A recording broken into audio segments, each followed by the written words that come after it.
Story 1. Little Ones. My better half and I were looking for a larger apartment to rent. Because he works mornings and I work afternoons, I ended up doing a lot of the house hunting alone.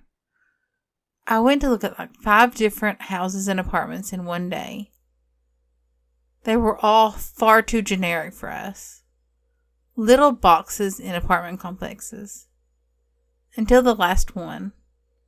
This last house was an old mill house, made into a duplex. It was huge. 15-foot ceilings, and the rooms were massive. It was a great house. About 90 years old and oh so cool. My boyfriend came to look at it the next day, and he also liked it. So he signed the papers and moved on in.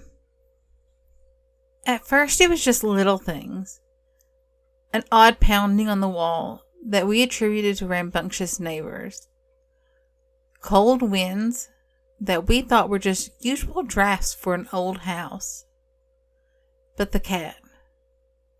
We couldn't explain the cat. Our kitty is a smart little beastie, more so than the average feline. He wouldn't go upstairs without one of us. If he was asleep on the bed and you left the room, he would go streaking past you down the stairs. He would sit and stare at something in the corner. He would leap up from a nap and chase his tail as if someone had just pulled on it. We didn't even really think about it, figuring the cat was just weirded out by the move. And then the more concrete odd things began to happen. I would see little figures out of the corner of my eye. Quick little shadows that were gone before I could turn my head. Or I'd hear laughter. But it would vanish just as quickly as it came.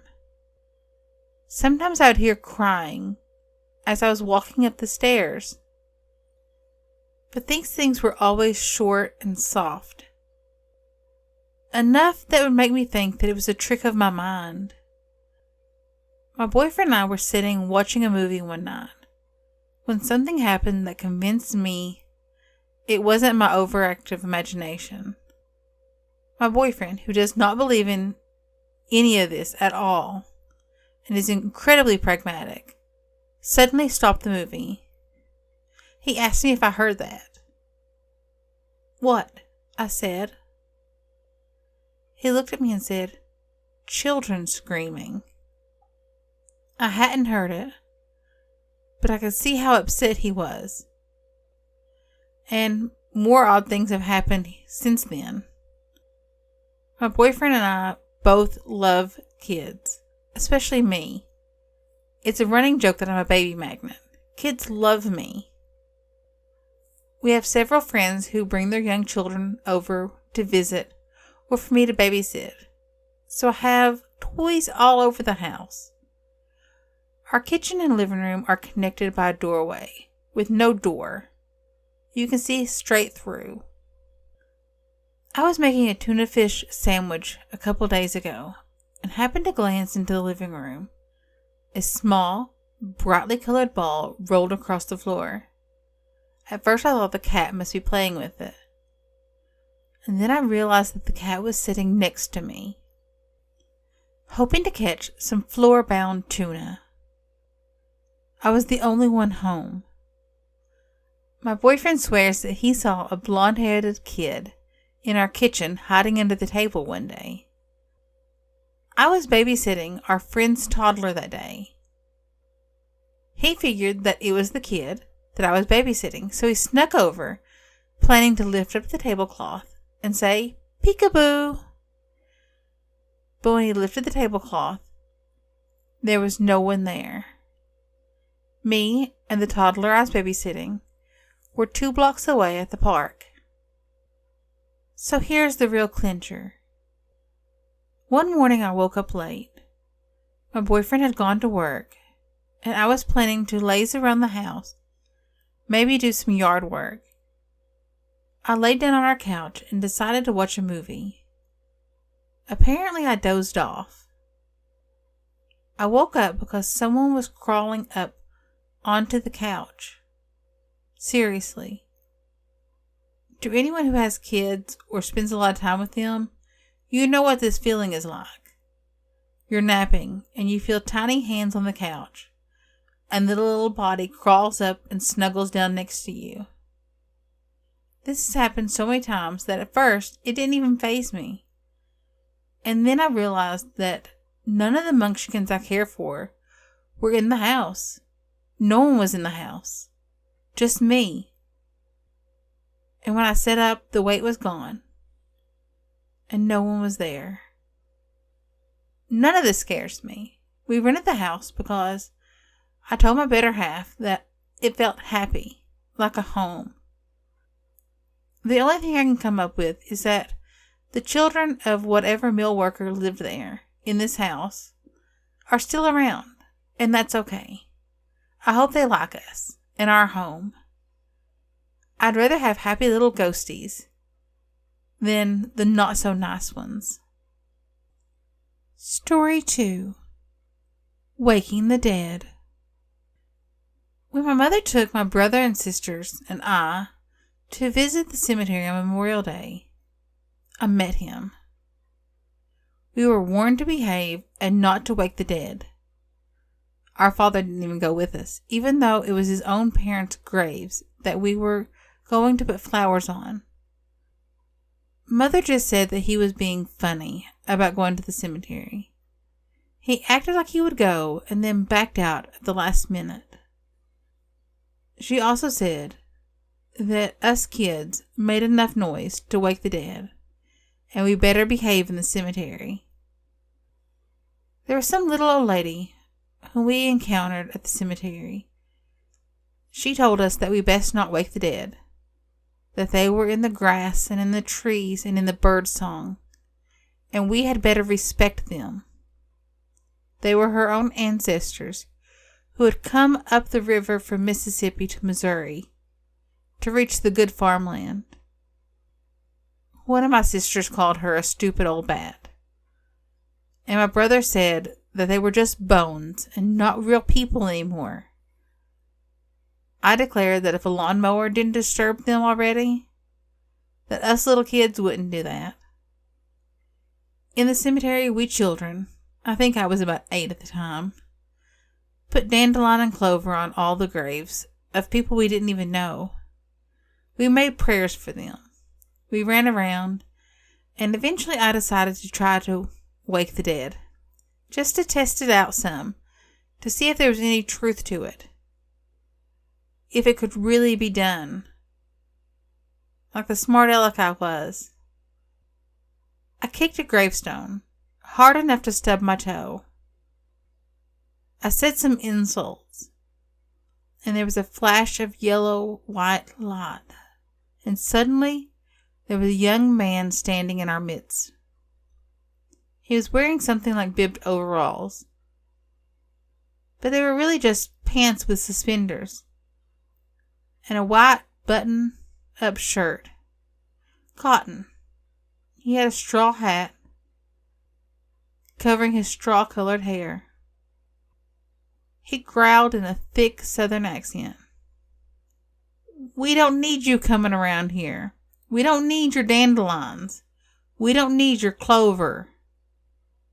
And we don't need your prayers.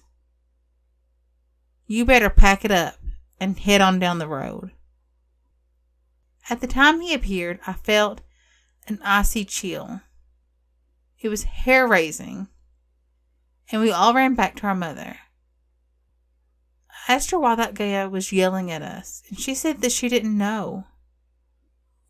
As we drove away, there was music from some car radio. It was Three Dog Night, just an old-fashioned love song, blaring, and no one was even in that car to turn the radio on. Mother said that whoever owned that car, they were doing more to wake the dead than her own kids. And how dare that lady talk to her about her kids anyway? I knew, though, that no one was even in that car at the time the radio started blaring. Mother said that she thought we could behave, but she should have known better. We never went back there again. However, I did develop a pretend friend named Stephen, who had drowned in the river after falling off a boat at the age of 17. When I was 17, I did not drown as he had, but I did have an accident with a lawnmower and cut off part of my toe, the same toe that I'd stubbed on that gravestone. I felt afterwards that there must have been some connection, some otherworldly retaliation against me for having kicked that gravestone, waking the dead. I feel guilty for it even now. We started a new family tradition of going camping in the Ozarks for Memorial Day. It's much safer than cemeteries and waking the dead. Story 3. My ghost.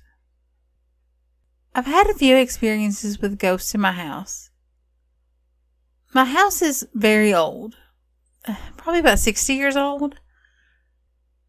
The first that happened, I was probably 8 years old. It was Christmas Eve. My older sister and I were so excited about the fact that it was Christmas that we decided to sleep on the couch right next to the Christmas tree so we could be the first ones to see the presents in the morning. At some point in the night, probably around 3:30 or so, I woke up for no particular reason. Our living room opens up into our kitchen, so we always leave a small light on above the sink so you can see everything in the kitchen.